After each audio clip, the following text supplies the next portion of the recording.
Hi, welcome to the Christian Indie Writers Podcast, where we inform, encourage, and support Christian indie writers on their journey toward publication. I'm Christina Catane, and I write Christian dystopian fiction. I'm Jennifer Carl Tong, and I write historical Christian romance. I'm Jamie Hirschberger. I write short fiction under the pen name J.R. Nichols. I'm Rhonda Hagerman, and I write fiction and nonfiction. All right. If you like what we do, don't forget to like and subscribe and hit the little bell button so you get notifications when we go live. And so we always start our podcast out with a little segment we like to call What's Up? So, what's up, Jennifer? Oh, I get to go first. Okay. I'm back. Yay! My face is almost completely healed, which I cannot believe. If you follow me on Instagram, even if you don't, go on to Instagram and look at my highlights, I think under life, and you'll see what I looked like a week ago. And it is a miracle of God. I'm still swollen. You can see this is kind of like hanging down and there's a little bit of red, but I can't believe that I'm not like completely like wearing a mask to cover it all. So I've been not feeling well this week, not really sure what's going on, but I'm here, and yeah, so that's what's going on with me. Getting ready to take a little trip down to visit my son in college with my girls. And so that's it. What's up with you, Jamie? I don't really know. I felt like, what am I going to say during my What's Up? I guess I'll share that I watched Fiddler on the Roof last night with my kids, and that was really cool to do. I'm a homeschooling mom, and we've been just kind of in that time period. Not really. I guess we're working backwards because we were in World War II. And it was interesting because the whole theme, if you don't know about Fiddler on the Roof, is about how the Jewish people were starting to be persecuted way earlier than you would think. This was before World War I even, and a major plot line of Fiddler on the Roof is the Jewish people being removed from their shtetl or their village. So that was really educational and also fun. And it was really neat because the song If I Were a Rich Man from Fiddler on the Roof was actually sampled in a more popular song. So my kids were like, this is that song. And I'm like, yeah, this is the OG version of that song. And so it was just kind of neat because it helps when kids can like latch on something familiar and bring it into an experience like that. And then they think, well, maybe this is something cool that I will give a chance to. So that was fun. Yeah, what's up with you, Rhonda? Oh, go ahead, Tina. I was just going to say, I think that was called the pogroms. Yeah. Mm-hmm. When they were putting Jews in ghettos, basically, even back then. Yeah, because the lead character asks, "Is it a pogrom?" And they're like, "Oh no, just a little this or that disturbance. We can show our hand of might or whatever." And so the kids are like, "What does that mean?" And so we went and we looked at pogroms, and we found out that Kristallnacht, the Night of Broken Glass, was actually considered one of the bigger pogroms, but that was like so many years later. Anyway, it was a very, very interesting enhancement to our school, I thought. Cool.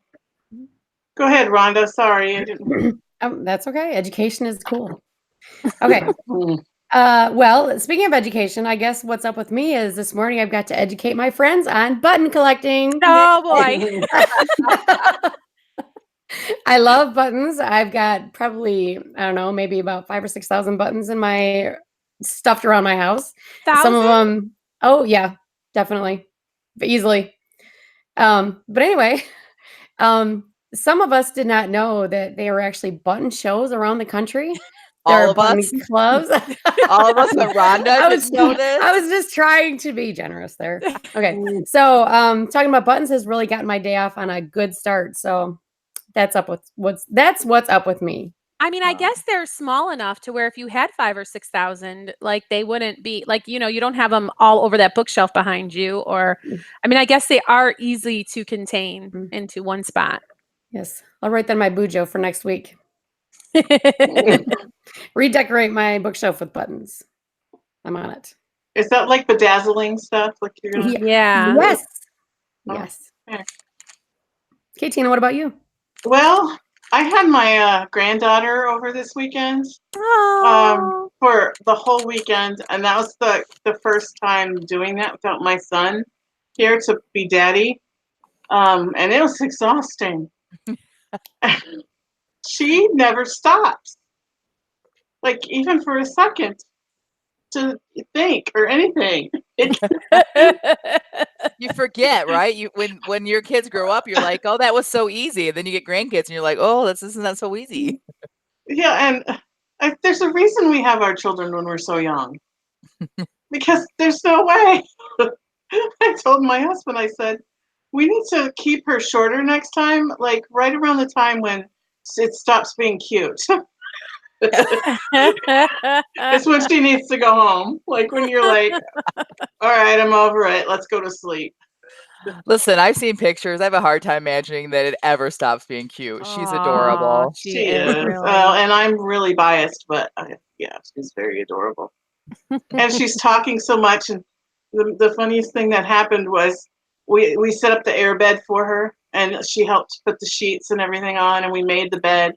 And I said, this is your bed, Athena. So she grabbed her she has this big stuffed gray elephant, and she climbed in and she said, turn off the light. So I turned off the light, and she said, go, go. So I went out, and I could hear her in there talking to the elephant going, it's okay, honey.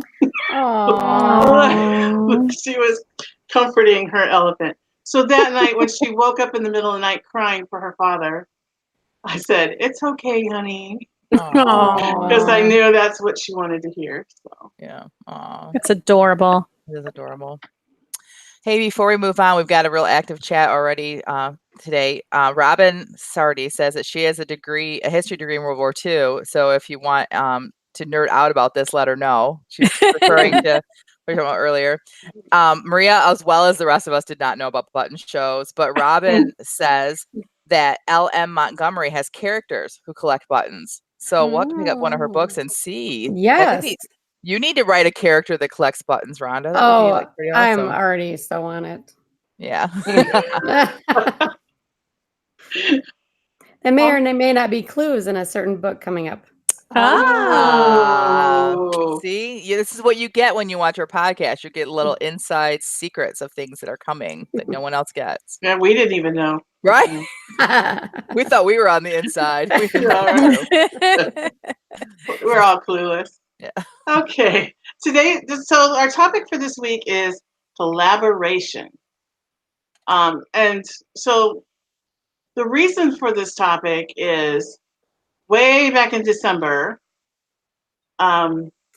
we talked about compiling some of our writing sprints that were all about Christmas. And so I'm actually going to let Jen explain this all to you, because I think it was between her and Rhonda, it was kind of their idea. So.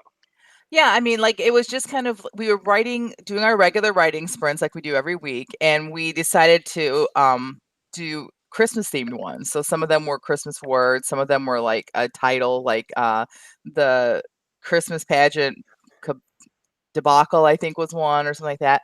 And I thought, wouldn't it be great if we were to just compile them and put them out as a collection of shorts? Because as authors, we could, we should be publishing, and it would be fun for us to publish together, be a fun way for us to share what we are writing with people that don't watch the podcast, and a way for us to help promote the podcast. So that was the original idea. Super simple. Let's just throw them together. Let's make a cover and let's just do this. But it just never kind of came around because we didn't have enough, I think, meat to fill between the covers to really justify publishing it. And so it kind of just didn't happen. It was so short on time. I think it was more like November, because we were still recording the podcast then. We didn't have live chat back then. But still, we didn't have time to really pull it together and pull it off. So it kind of like got forgotten about for a while, until Rhonda recently decided to bring the idea back up. Yeah, I think silly things like real life actual Christmas got in the way. Crazy, right? Okay. And so then Rhonda, bring it back. Picture it. October 2018. Leaves are flying. Pumpkins are glowing. Jennifer brings out a Santa hat. Oh, yeah. I had a Christmas tree. I had a Christmas tree with 6 ornaments on it. Because you could only see 6 ornaments.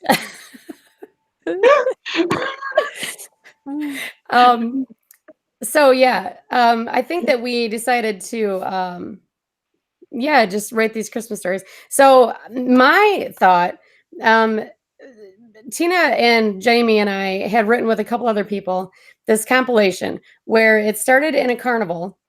That was the inciting incident. That was the scene, a carnival, and we were all witnesses or possible suspects in this guy's murder or accident, whatever it was. So anyway, each of us took one character, and we got back together a month later and read all these stories, and it was so much fun to see how we had all taken this inciting incident and created a story out of it. And anyway, recently Jamie read part of it, and that made me think about it again. And I'm Yeah, excited what to get started Rhonda's on this one. talking about is I submitted that piece that I had written to our postcast, which if you're a Patreon subscriber, you get access to the postcast. And what that is we each submit a piece and then the other three critique it. So that had brought to mind that really fun idea. And so Rhonda came into our office hours. We do a portion of time where we talk about like the podcast and business. And she said, let's do that. Is that about how it went, Tina? Right. So the exciting announcement that we have to make is that we are writing a collaboration, a compilation of Christmas stories that has the same inciting incident. And I think that we decided we weren't going to give anything away about the actual story itself. But basically, we're all in the same town, and there's the same inciting incident. And then we are going to, from our character's point of view, tell what happens next. And hopefully, we can get it done and get it published by Christmas. Yeah, and what we thought would be fun was to just kind of be transparent about the process as we're going along. So this is supposed to be one in a series of episodes of how does this collaboration thing work? How does it work for us four? I mean, I think it's fair to say that this isn't something that just random four people could likely do together. Would you guys agree? Yeah, absolutely. I think the fact that we have a relationship, that we're friends, that have an established writing group, so we have expectations of each other, and we've worked together in other things before, and have had a collaboration as far as each other's work. I think that really is important for us, at least. I think that four random strangers, I don't think could pull this off, at least not as well as we're going to. Right. Oh boy. Like, I suppose if there was like one boss and they said, this is what it's going to be, now go write it. Right. But in our case, we are four bosses, and so we had to agree on stuff. So we didn't, well, not one of us just said, okay, this is what it's going to be. And so there was a process to that. Right. And it was a long process, and fun, because like I think people have realized already that we are four and we're friends, but we're like four completely different personalities, and we write four different genres. So there was that like to get through as well to figure out how this was going to work. Yeah. So I guess we're talking today about what our process was for just the very beginnings of things, right, Tina? Right. I can't read my notes here. Sorry. So we want you guys, our audience, to be kind of coming alongside us every step of the way. And so, like, if there's a delay and it's not going to happen, we'll let you know, and you'll know why. And so, yeah, let's talk about how the idea. We talked about how the idea came to be. Right. So should we talk about how how the meeting went? Yeah, let's talk about our meeting and some of the different choices we had to make in order to be able to do this. Because I think this is good for us to talk about, because I think that for us, it took us a long time to kind of get to a place where we felt like we could then start this project, because we didn't really know where to begin. So maybe we can, through our experience, show you like where you should start. One of the things that we really didn't talk about at the beginning, and we realized as we're going on, that we really should decide, is there going to be like an inciting event? Is there not? Will the stories be independent? Will they share a theme? That kind of stuff, because we just thought we would have a setting and then let's just go. And then as we talked about, we're like, well, that won't work with what I'm thinking. And that's where it kind of, it didn't derail. It just took us longer. So yeah, it was just a lot of brainstorming, and I think we started with we were all going to end up at the same place, and then that became problematic because it kind of limited what you could do, because you had to end up in the same place. But so then eventually we got to the place where we decided that the inciting incident would be the same. And so then you can end up wherever you want. And that worked a little bit better for us. Right. We knew we Yeah. wanted it to be Christmas because that was the original idea, is we want to come Yeah. out with a Christmas book. So we knew that. Right. Um, Go ahead.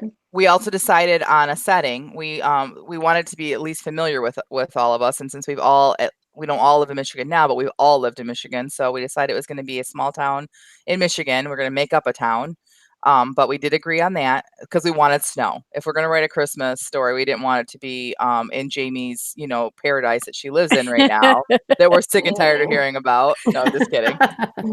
So we did No, agree no. on that. Robin asked, how did we decide on genre and era? Era, we just decided we wanted to be contemporary because then we wouldn't have to each do like the same research or share research. We would just do it as if it's happening right now. So the era was kind of easy. Genre, we did not pick a single genre. We didn't. Kind of, But we did say happily ever after or happy for now. They did not allow me to write yes in the end she ends it all by jumping off the bridge. Like they were like, no, Jamie, you cannot write that kind of. They wanted an uplifting, feel good kind of a story, but that was the Mhm. only limitations that we put on each other for genre. Sorry, Jen, for interrupting you. no, that's okay. I mean, we're just kind of going free and loose with the genre. Like if I'm probably going to write a romance, I'm kind of like a one-trick pony. I just really enjoy What? doing that. And but if Rhonda wants to write a mystery and Jamie wants to write, whatever, like as long as we have the same inciting incident, which we finally got to the point where we realized we had to have something that was a springboard that all of them connected to, and then we all, would end at the same place, then it would be fine. So, this might, like, again, we're taking you guys along on this journey. This may not work out, but we'll find out as we go along. I think it's gonna be great. So like for me, I write dystopian, and so obviously I'm not going to be writing something in the future with like a government that doesn't work, but there's enough in our society today that doesn't work, Right. that I can write a character whose world doesn't work for him and how he works through that and finds the true meaning of Christmas in the process. Mhm. Yeah, and it's really easy to just make all of the nativity creatures come to life and actually be aliens in disguise. So I had no issue. No, I'm just kidding. Well, but if that's what you want to do, I was getting excited. Yeah. like we joked around about a little bit. Rhonda and I are huge Agents of S.H.I.E.L.D. fan. We're both science fiction fans, even though like neither one of us really write science fiction. We love watching and reading it. And Robin asked, so sci-fi paranormal permitted? Sure. Like if it'll fit into their story, that's fine, because like, in the world of Agents of S.H.I.E.L.D., everyone else is living a normal life, and then over here they're fighting aliens and we don't even see it. So like it could work out. I mean, or it might be a disaster. We'll find out. Right. Well, if you think wonder about if- it, Gremlins, that was a Christmas movie, and that was definitely science fiction or fantasy. Well, I guess it would be science fiction. So it doesn't have to be, battleships and stuff like that to be science fiction.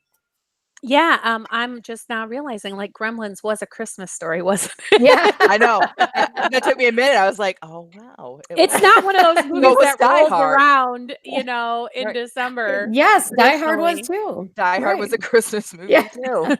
'Tis the season. Well, just I to vote that our clarify, town doesn't have any skyscrapers, though. Please. no, we decided not. That was another thing.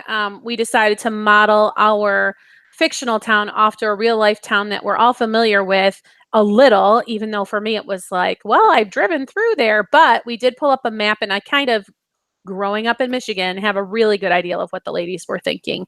Right. And we were able to draw on references from books that we had in common.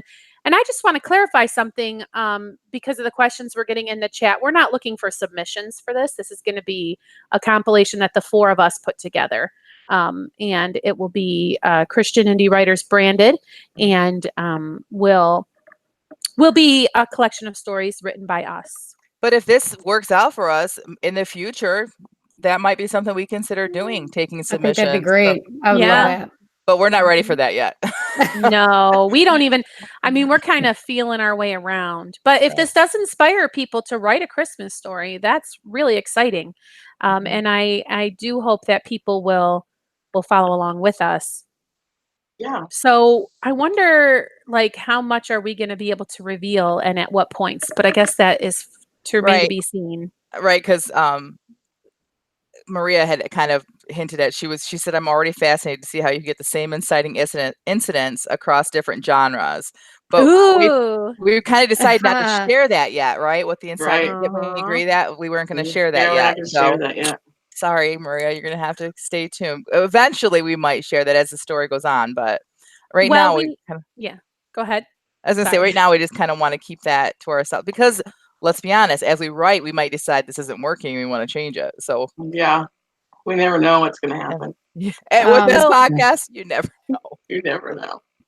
Okay, so one of the other things we talked about in our meeting was whether our characters would know each other or not. So does anyone want to tackle that subject? We kind of agree that they would, but I think it was more on a case by case basis. Like if, like, say Tina wanted to write someone who just moved into town and what their experience was with the inciting incident, then she could do that. We just have to communicate that to each other. So I guess that's another thing we should talk about too. I don't know if it's in our notes for later, but we had to decide on how we're going to communicate things to each other. We do have a Facebook chat that we chat with each other on the daily, on the hourly. Sometimes we talk a lot during the day, and we were like throwing things up there, but we needed to be more organized. So we decided we were going to be like, I think we decided on Dropbox, didn't we? Or no, we have a Facebook group too. Isn't that where we decided we were going to post things? Yes, so it'd be because the topics are all nested in there, and you Right. can throw an idea up at 1:30 in the morning, and people can respond to it, when they're not sleeping, because we all have varying levels of insomnia going on, and we are all inspired at different times of day Right. or night. And then people can put all of their ideas for that one topic into that on that page and in that particular message thread. But then we are going to have a Dropbox, kind of a spreadsheet. I joked that Rhonda's going to make family trees for all of our characters. And that That will was be a in joke? the Dropbox. No, well, it wasn't. But then you guys were all like, ha ha ha. And I was like, yeah, okay. Ha ha ha. Because I feel like if we continue this with if we continue this annually, how fun for our little town to kind of grow and to have history. But anyway, in our Dropbox folder, we're going to do things like keeping track of character names and relationships. And the reason why it was important for us to decide if the people knew each other wasn't just to have that information. It was so that two of us didn't write the story of the mother of the person in the inciting incident, or two of us didn't write something like, well, his brother John and his sister Mary Sue, and the other two people had the person as an only child. So we have to make sure that we're aligning with particular details so that our story will make sense. Right. And it's important that we communicate too, because Jamie had mentioned that there was a particular type of business that needed to be in this town for her story. And I was like, oh my gosh, that fits perfect for kind of what I'm thinking about my character. So one of my characters can interact with one of her characters. And we can write about it separately, but it can mirror each other. So as you're reading the different parts, then you'll see how they overlap. So we're kind of hoping that'll work as well throughout. But ultimately, we're writing separate stories that will start at the same place, end at the same place, and possibly they'll interact a little bit, but they're going to be separate stories. We didn't talk about this beforehand, but I just want to know from all of you, are any of you feeling really nail bitey about this? Like, this seems like a really big thing to try to do. I'm like, are we going to be able to do it? Why no, not? I'm excited. Me too. I think it's going to be great. I think you're the only one biting your nails. I'm like, let's do it. Like, I just feel like we'll be done within a month. Like, of course, then again, things happen. So, which I guess was in our notes too, like that our plan is to come out for Christmas this year. But if if things happen and doesn't happen, then we're not giving up on this project. It might just be tabled to the next year. But our goal is to have it done within the next few months so that we can edit it and we can get book covers and we can be ready to rock and roll, at Christmas time. So, but no, I'm excited about it. Like, I just don't see how it cannot be good. Let's say that it's not even that good of a book, right? We're still going to publish it, and people will still read it. I'm not saying that. You know, say let's just do it. Yeah. Don't stress out about whether it's going to be perfect or it's going to be the greatest book ever, or people are going to. Who cares? We're going to do it. We're going to enjoy the process, and we'll be able to say, "Look what we did together. This was great." And then we learn from it. Either we learn, yes, we're going to do this again, or we're going to do it again, and we're going to change this, or That was a good lesson. This is kind of our cookbook. You know how like the ladies auxiliary puts Oh, together an annual yeah. cookbook? Well, this is Yeah. kind of ours, and everybody's submitting their own recipe. But it's got to be formatted so it all looks the same. So Yeah. that's a really good analogy. And Yeah. next year, our stories have to have recipes in them now.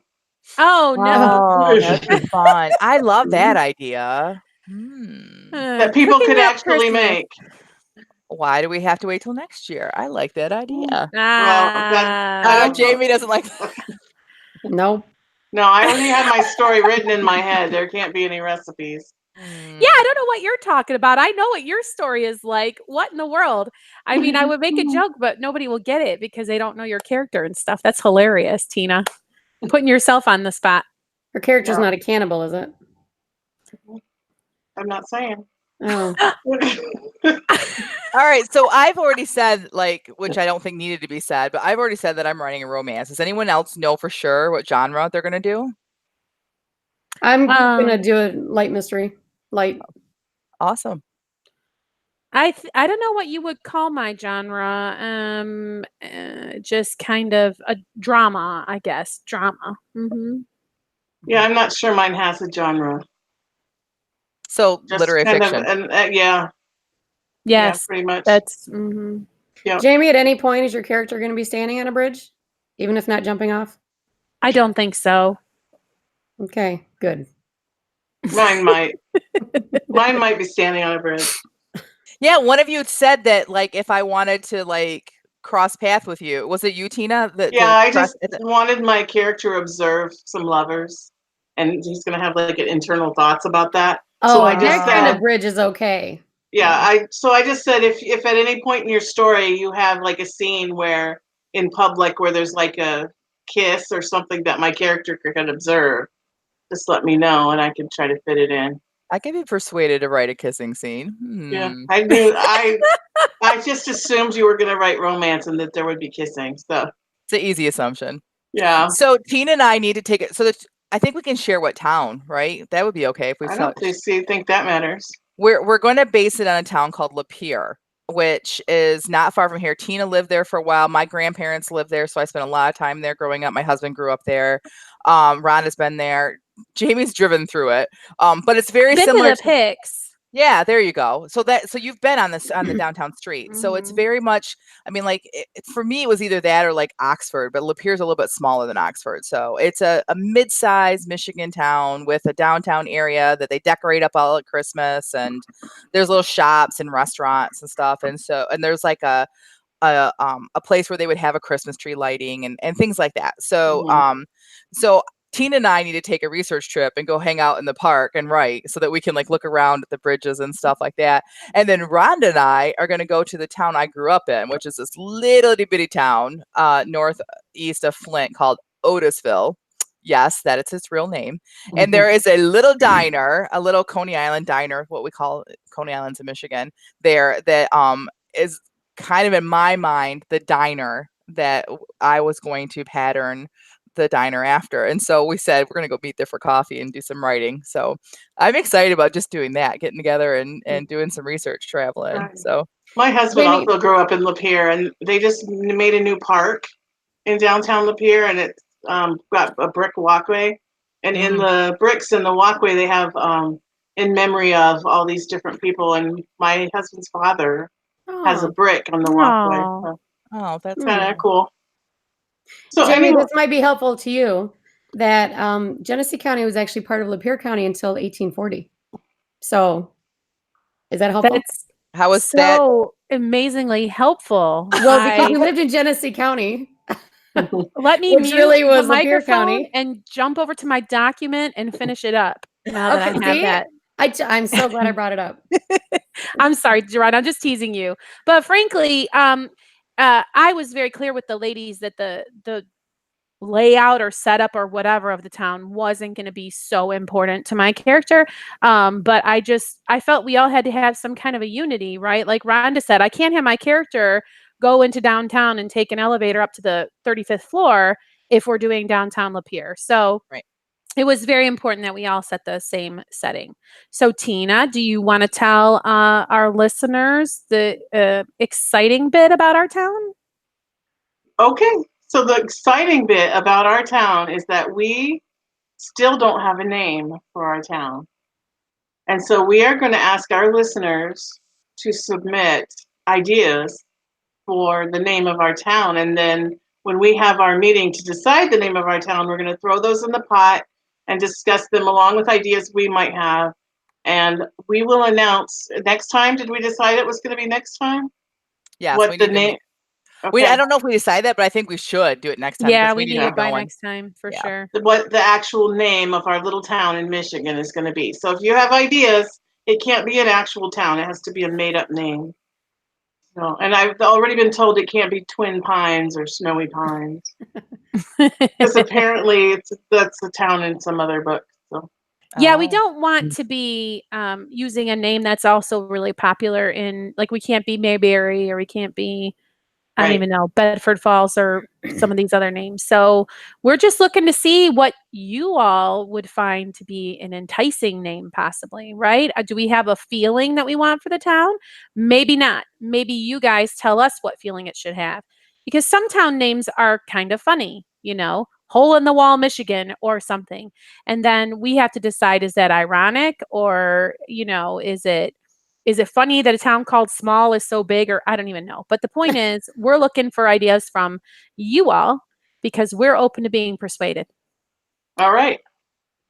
And who I mean, knows, like this might just be a springboard for us to write other books, either more collaboration with each other in this town, or I might decide to write a whole romance series with this town, and then maybe Rhonda writes a mystery series that's completely separate, but it's still all happening in this town. That would be kind of cool too. Who knows? Yeah, This could be opening huge doors. So this name is very, very important. yeah. Great transit. Okay, go ahead, Okay. Rhonda. I would just like to say that even if this is all we do with this and it's nothing else, I'd just like to say it's been a great bonding experience. If anybody else has a writing group, I highly recommend at least going through this process one time, because you have to compromise with all these other personalities. And you have to be willing, if there's something that you really don't want to give up, like say the town name, or if everybody has to write the same genre, or whatever it is you want, you have to be willing to compromise. And I think that we discussed this for like what, 4 hours on one day, and then also a couple hours later in the day. And anyway, I thought it was just a great bonding experience. And I Oh. just want to add to that, you also have to advocate for something that is a non-negotiable for you, because the experience has to be good for you as well. Mhm. So not only do you have to compromise, but you have to not be afraid to speak up and say, I really need it to be X, Y, or Z. Right. Because And after a while in a group, one person might feel like they're making all the decisions, or that one person never makes any decisions, or that maybe somebody doesn't care because they don't have something that they really have to have. So it's just a good way to get to know the people you're writing with. Right. And you don't have to have the end goal of publishing like we do. So I would suggest, if you're in a new writing group or it's something you've never done before, then find a writing prompt like the ladies did in their other writing group. And each of you take a different character in that writing prompt and do it, and just enjoy the process and see how that goes. And that will really help, I think, strengthen your writing group and your writing skills. I think anytime you try to write something new and different that you haven't written before, it only strengthens your writing muscle, and it only also the muscle in your brain, that creative muscle in your brain that has to make up things. And speaking of that, that's a great segue into our next segment called The Feeding of the Bat. Yay.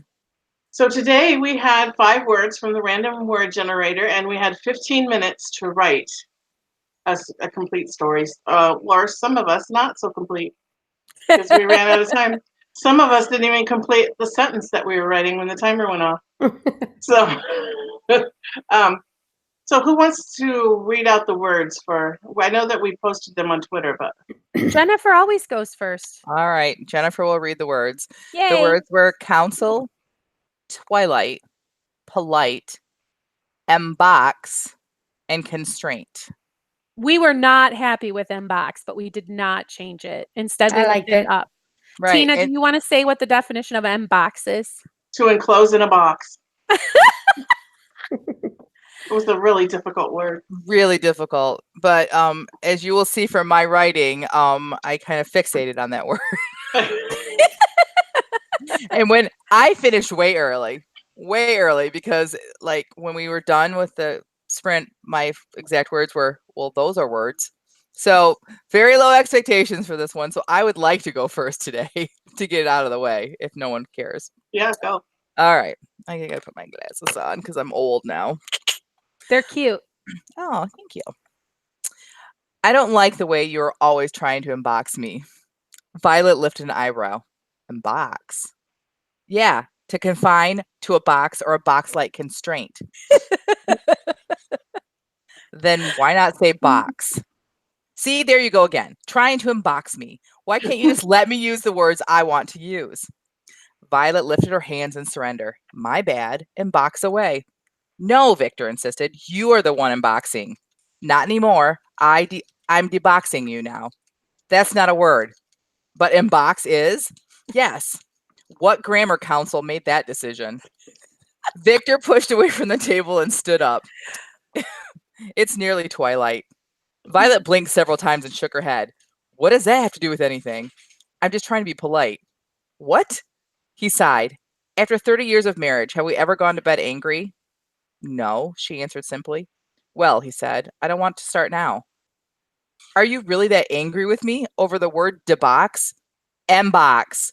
Right, sorry. But seriously, are you angry over a word? No, I'm angry over what the word stands for. She thought for a moment. I'm sorry. Do you even know what you're apologizing for? Not exactly, but I don't like being the source of your frustration, so for that, I'm sorry. Victor reached out and cupped Violet's chin. I love you. I love you too. But I hate when you use words like debox. Never mind. Yay. That was good. I could- liked it. I could not get the word inbox out of my head, and I was just like, Obviously. inbox. Yeah, right? So those are words. I know. I'm going to play that word the next chance I get in Scrabble and just wait to be challenged.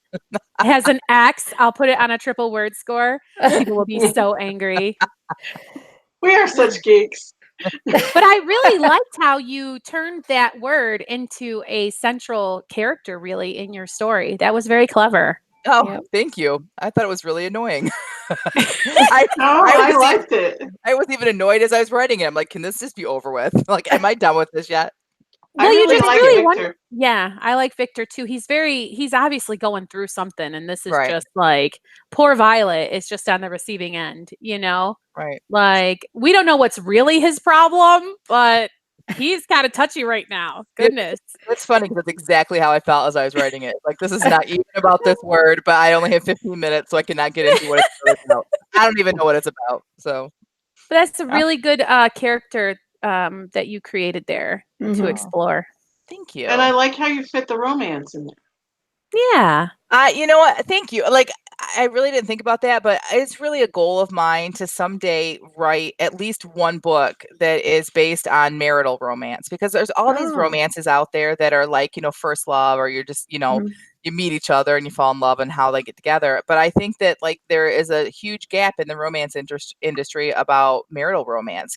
Karen Kingsbury has written a couple that were just actually quite a few. Then she's really good at it, and I would like to like explore that. So I I love was that idea. captivated yesterday watching Fiddler on the Roof by the "Do You Love Me" scene, because here Tavier, I don't know how to say his name, is Evia. watching his daughters choose life mates and fall in love, and his marriage was arranged. So he's asking his wife, well, do you love me? I mean, what an interesting storyline to explore, and they did it so well in the movie version. And I was almost brought to tears. It was really and that's a kind of marital story that you can have a falling in love thing happen even though these people have been together. But I know that's not what you're going for. Anyway, it was just came to mind because of My what you said. husband likes to walk around the house singing that song. Aw. Not to me. He just sings Do you it. tell him shut up and eat your soup like she does? I should. And he really loves soup too. That's really. I never made that connection before. Like, he actually came to me once and said, I want to have soup every Saturday. So I'm like, okay. So we have Wow. soup every Saturday. All right. All right. Well, Tina, why don't you go next? Oh, okay. I'm not really sure what happened when I sat down to write this. Maybe I'm going to be switching genres. I don't know. So here we go. Wow.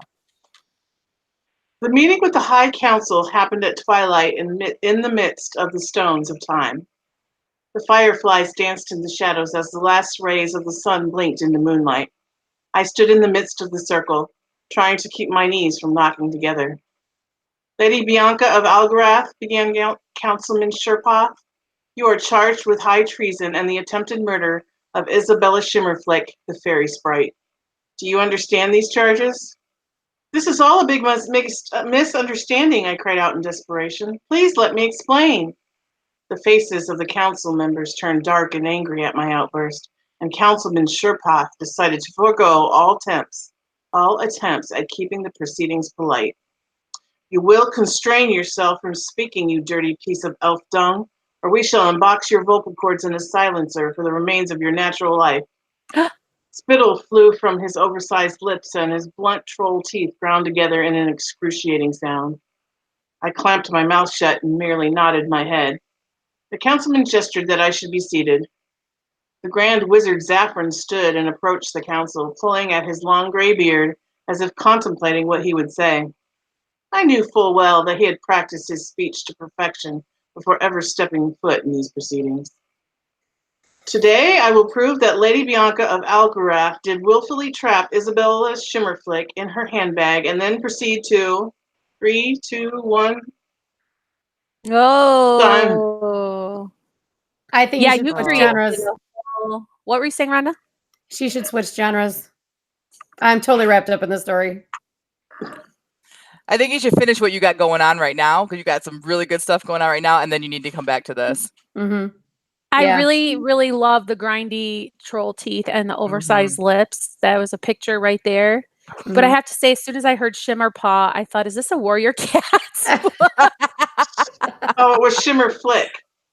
Oh, and then it was Sherpaw, the judge person. Oh, Sherpaw is just funny because my daughter tells me all about the warrior cat stuff, and like they have a name that's like paw at the end. I think you were saying it was your Midwestern accent betraying you, I think. Oh. But yeah, because I it was couldn't- Sherpath with a TH at the end, but I need to practice enunciation because I'm not that great at it. I anyway, couldn't that's stop thinking about all the June bugs, or not the June bugs, the fireflies I've caught in my life. yeah, I'm and how regretting it. horrible to have your vocal cords emboxed. Like Yes. that is terrible, but a It's the great use of that worst. word. Nice. That would be way worse than going to the Isle of Perpetual Tickling.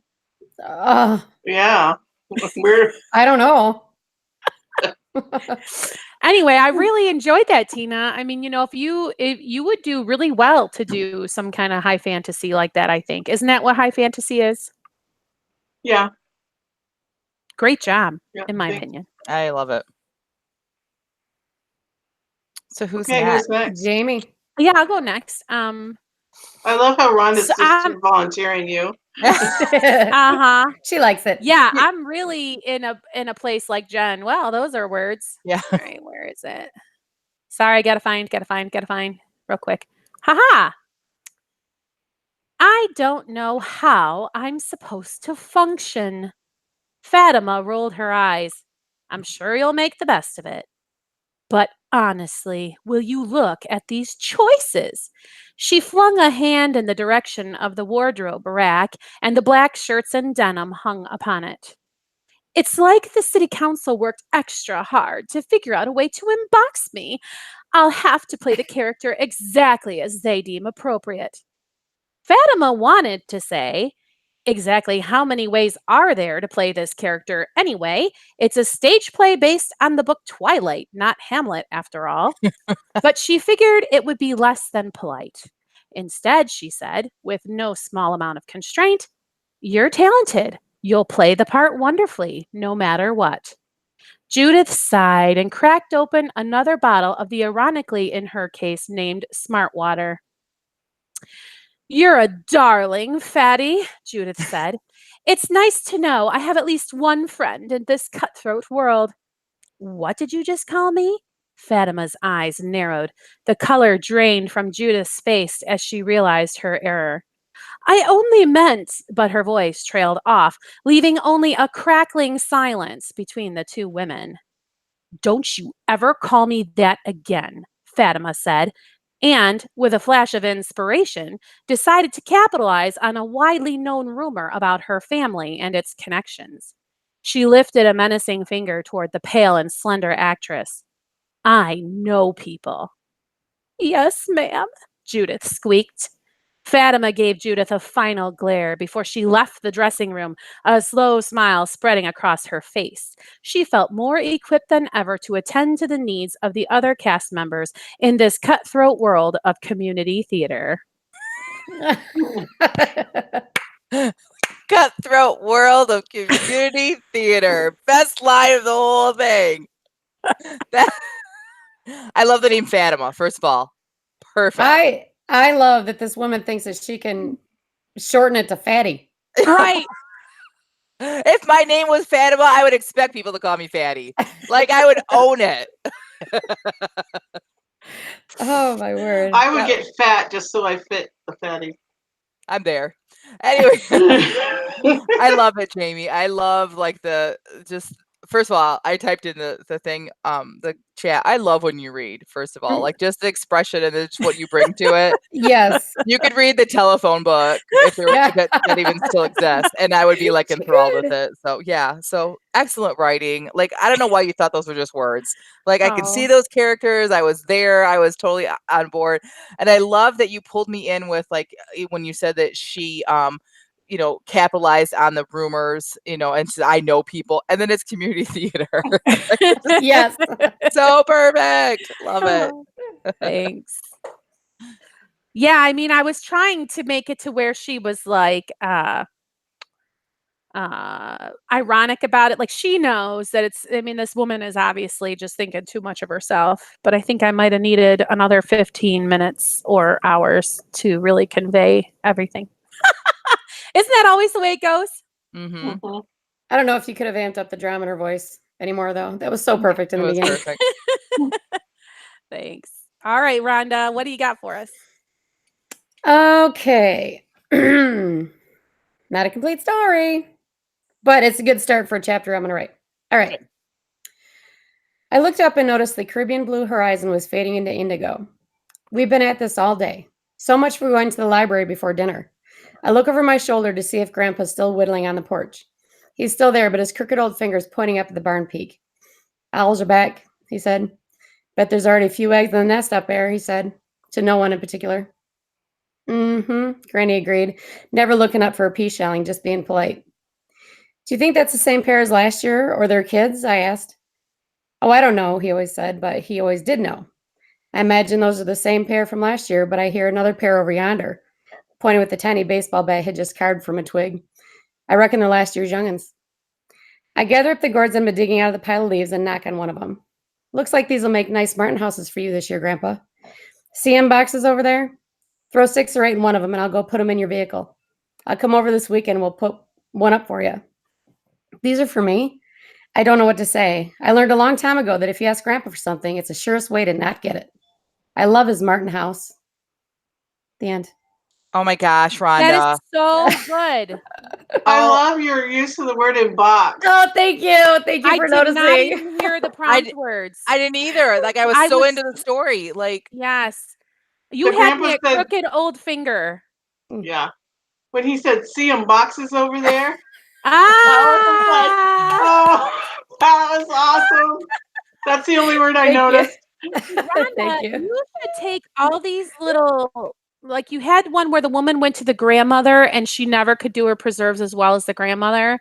And this one and all your ones that feel like that really should be put in a compilation. I mean, because, or even just featured in your newsletters or something, because they really capture that why people do genealogy and why people do try to preserve, because you just really capture these people and all that's beautiful about it. It's so poignant. Oh, I've Writing read hard. a lot of your writing, and I have to say, Rhonda, this might possibly be the best interaction of dialogue and action that I've ever read from you. Like, it's just so well done. So, yeah, I love these characters, and just very well written. Love it. Well, thank you very much. This is probably the closest to a true story. Grandpa never gave me his gourdhouse birds or birdhouse gourds. I mean, those were his. Oh, But except for that part, that it was my grandpa in there. So I appreciate that I was able to bring him to life for you guys. oh, that So is maybe it was awesome. a tiny dream of yours that one day he would be like, "You can have my birdhouse gourd," because you knew how important they Yes. were to him. Yes. And I love the most surefire way not to get something is to ask for it, because like, when I teach my little kids in class, "Can I go first?" You just made sure you would go last, kid, because Yeah. Right. Yes. I am really tracking with grandpa there. So that was really beautiful. Thank you. I appreciate that. Very, very good. All right. Well, before we go on, we actually have another one we can read. Maria. Really? Yes. Yay. Maria, one of our listeners, has tweeted she saw the prompt and she wrote. So I'm going to share that because she put it out there. So we're sharing it. Awesome. All right. The sky faded from deep blue into the soft lavender and turquoise hues of twilight. The council had finished their last session of the day, trudging wearily out into the remnants of the evening sunshine. They were grateful for the beauty of the day, the heat that remained warming their bones. Yet there was one person who, they knew, would never see the light of day again. They'd buried her in the gardens, where they imagined the flowers would forever grow surrounding where she lay, encased in the wooden coffin that would be her final resting place. It had been their choice to embox her in their grandest wooden tomb, edged with gold, where the bees would politely pay their respects as they supped nectar. They liked to believe that now she was dead, her spirit would rise free from constraint. Yet would she? What was left for them now? What was left for them now without her to lead their way?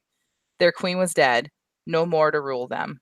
With a heavy heart, they had concluded their last business, their last day of their monarch's reign. Tomorrow, they would look to her son as he established his throne, but for now, there was nothing else to do but to mourn her as the day faded to night. Wow. Aw. Very good. I Very good, love the Maria. bees paying their respects. That's my Yeah. favorite bit there. Yeah. I love that. And Yeah. then Lex Wow. Hughes was great. Yeah, the unboxed use was really good. Wow. How amazing what people can come up with in just 15 minutes Mhm. with just a little bit of a nudge. And that felt very complete to me. Me too. Me too. And just no editing needed at all. Right.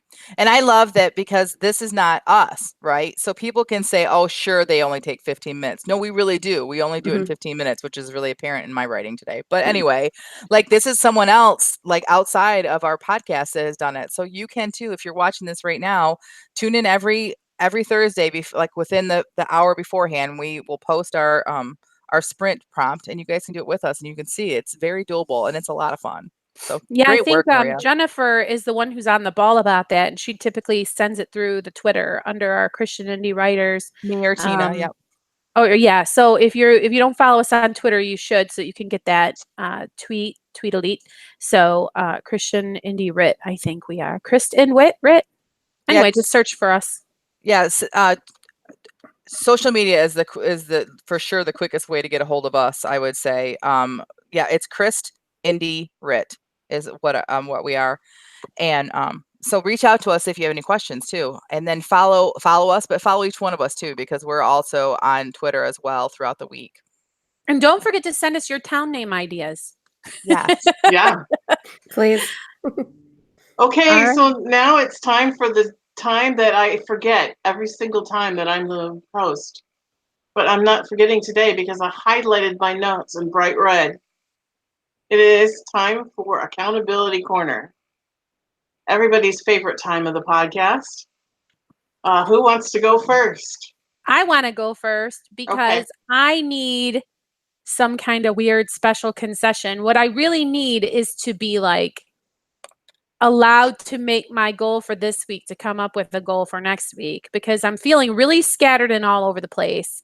I have my irons and a lot of irons in the fire and I can't really seem to focus. I thought I had a goal last week of editing 5 of my short stories. So the procedure that I decided to follow was to go through and look at everything that I had written and sort of figure out where it was at. Am I at 1,000 words with this piece? Am I at 5,000 words with this piece? And sort of figure out which ones were really worth kind of trying to finish. Well, that took a lot longer than I thought. There's a whole lot of stuff there. And so I never really got around to the actual work of polishing any of them. Well, that isn't true. I think I might be able to say that I got one finished out of the 5 that was my goal.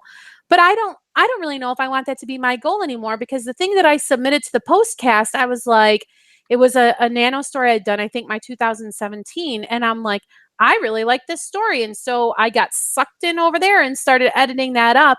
And I just realized, like, if I'm dividing my work between all of this different stuff, I'm not ever going to get anywhere. So I need to take some time and figure out, where am I trying to get and how am I going to try and get there? So I just basically need, for my goal for next week, is to come back with a goal, if you all understand. Yes, but how can we help you do that? Like, how can we keep you accountable, and what can we do to help you in that realm, I guess? I don't know. Do you guys have any ideas? Because I don't know how you can help me do that. It's something I just have to do. So, I mean, I don't know the answer to that. Okay. Well, I guess we could just ask her, how's it going?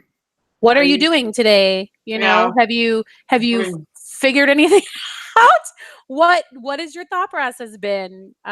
Where, are you going to go ahead and edit that story, or aren't you? You know what I mean? And so that by the time Thursday rolls around, because I mean, obviously I can't wait till Wednesday to start mapping out then what I'm going to do. So it will just have to be sort of a daily check-in of how's all that going. So good, Tina. I think that would work. Okay. All right. What about you, Rhonda?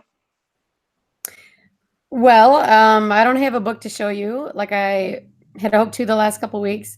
And to be honest with you, I gave myself permission to set the book aside, because when I went to go write, work on it some more on Thursday last week, it just gave me an instant headache, and I just need to take a break from it. And that's probably going to be a good thing, because last night I was kind of itching to get back to it, and had a thought that I think will solve one of my problems. But I said, no, I'm going to wait until tonight to get back to it. And so I did not accomplish my goal last week.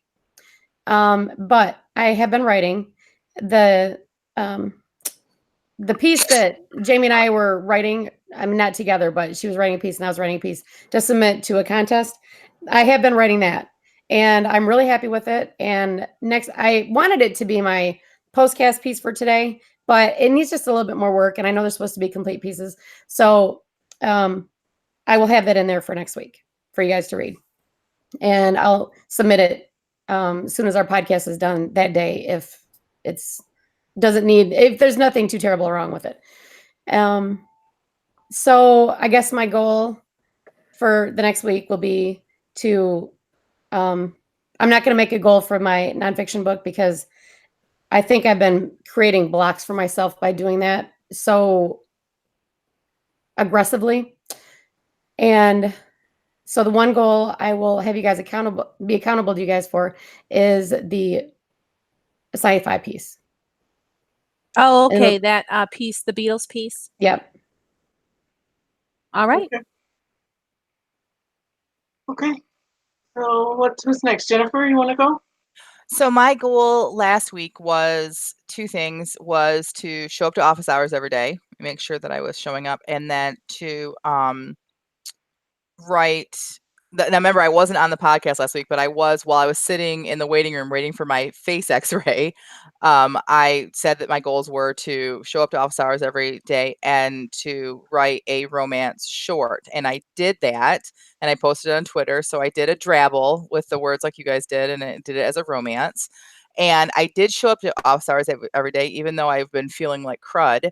I still did it. Even on Monday, I didn't do it online. I actually went and took my office hours, and I went to Staples and I worked there and worked on my cover and printed it out, because the printer there is as close to what I'm going to get when I print on a book, so I can see like the inconsistencies and the colors and things like that.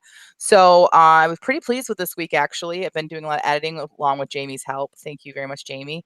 And so my goals for next week are to keep up with the editing and to have at least 2,000 words written on our Christmas compilation. I need to have my what ifs done and kind of have the idea of going of what I'm going to be writing about, and then get at least 2,000 words in. Ooh, that's a good goal.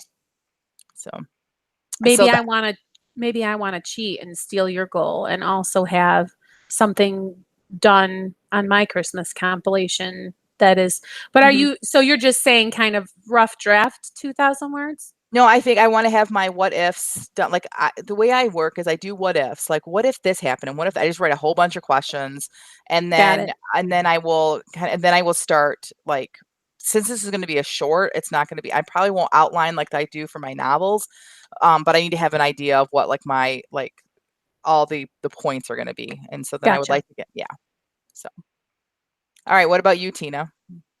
Okay, well, my goal was to do 3 chapters. Get 3 chapters edited of my manuscript. And when I looked at the chapter I was working on, it was like 5,000 words. I might have to break it up into a couple chapters. But I am at about 18,000 words edited altogether in my manuscript. That's great. That's really good. Just for content, I should say. I'm only doing a content edit. And then I'm going to go back and do like the line edits and the copy edits later. So it is, I have 70,000 words that I wrote in the original manuscript. So I'm a good ways through that. And so I just want to continue plugging forward. And I also want to have at least a part of a rough draft done for my Christmas compilation story by next week. Okay. Awesome. So that's all right. And is anybody sharing I know last week they were all sharing what their goals were going to be for the week in the chat. Did anybody do that this time? Yes. Maria said that her goal is to just keep trying to work out her Facebook author page and to try to promote her book, which is coming out in 2 weeks. This is book 2, I think, of her series. And she's hoping that she wouldn't feel too anxious about the attention and being in the spotlight. LOL. My answer to that is, Maria, God gave you your story, right? So don't think about you being in the spotlight, but think about putting how this will spotlight the story that God gave you, and putting God in the spotlight, and just let him take care of the rest of it. I understand anxiety, and I understand like much preferring like blending into the wallpaper behind you, but God has called you to this and has given you these stories. So put it in his lap and he'll take care of the rest of it. Right. So. Right. Good advice. And if you have any questions about your Facebook page, reach out to, we all have them. Wait, Rhonda, do you have a Facebook page for your author? No, I don't. Oh, all right. Well, I do for sure. Tina and Jamie do. So if you have any questions, reach out to us. I'd be more than happy to help you or take a look at it or whatever you need. So yeah, definitely. Okay, well, I think that does it for this episode. Go head over to our Patreon. Patreon, is that right? Patreon page. It's early still. And be our patron for $2 a month, and you can listen to the postcast, and you can read the pieces that we submit for critique during the postcast. And some of those pieces actually are from novels that we're currently working on and hoping to publish. So you get a little bit of sneak peek there. Don't forget to sign up for our emails. There's some freebies on there. What do we have on there? We have how to critique sheet. I can't speak today. And we have a few other freebies that you can get if you sign up for our newsletter. So do that. Anything else, ladies, that I'm forgetting? Nope, you did a great job today, Tina. Okay, so this concludes the Christian Indie Writers Podcast. Until next time, may your pen be prolific, your deadlines be met, and may all of your words honor Christ. Bye. Bye. Bye.